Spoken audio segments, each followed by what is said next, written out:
It was close, but residents of Central Oregon voted to approve a $41.5 million construction bond for Central Oregon Community College. I'm Dave Adams. I talked with college president Jim Middleton about yesterday's approval by voters. Well, we will start trying to work right away with some of the projects. The project that probably will be the first out of the ground would be the health portion of the Health and Science Center.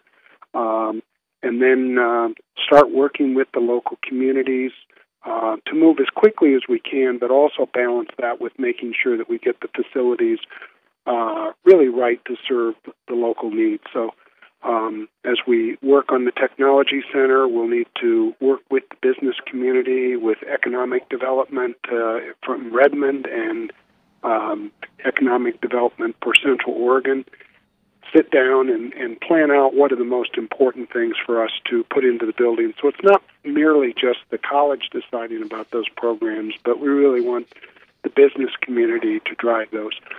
We are looking at $53 million worth of projects, and we believe that will likely be the single largest construction project going on within Central Oregon at this time, and a real opportunity to keep some current people employed and bring some other construction workers back to work, and really want to be part of some of that turnaround for the region. Any idea how many people that's going to employ? Well, one of the things that we have read in a number of studies has been that for every $1 million of construction, that creates creates 8 job years. That is a job that lasts for a full year. So $53 million would be producing about 450 jobs that would be jobs for an entire year. So that's a significant potential addition over the lifetime of the projects. How soon can you turn around more classroom space? We have a couple of parallel elements. It's probably going to take us at least a year to be able to, year to year and a half, to get the health center out of the ground. That will produce our first influx of new classrooms.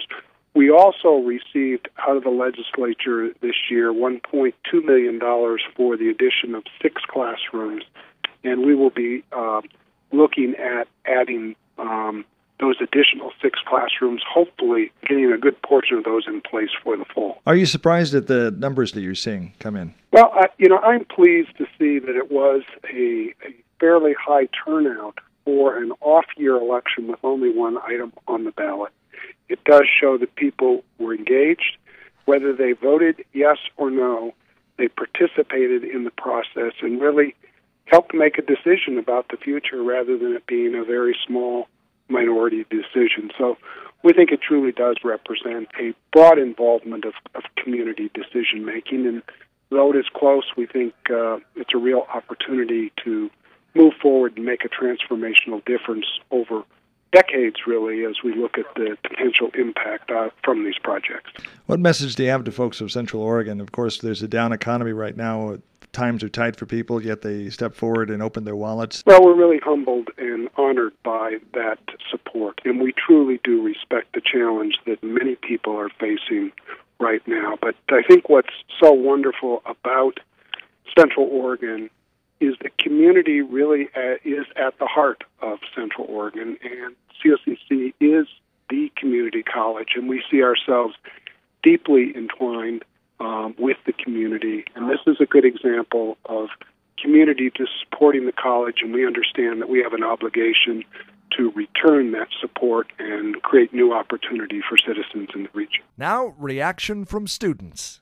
I think it's great. I think it's great for our community. I think it's great for anyone who has any children that are eventually going to be going to COCC, or even if they don't go to COCC. It's a big part of our community, and we should all really make an effort to try and support it. And what do you think about the expansion to Madras and Prineville, the new campuses up there? You think that the college needs to expand out there?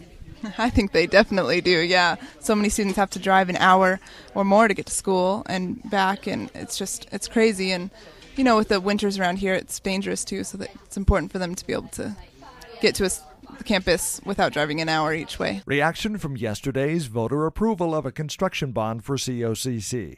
I'm Dave Adams. Take 5 is a production of 1110 KBND Radio News. Depend on us.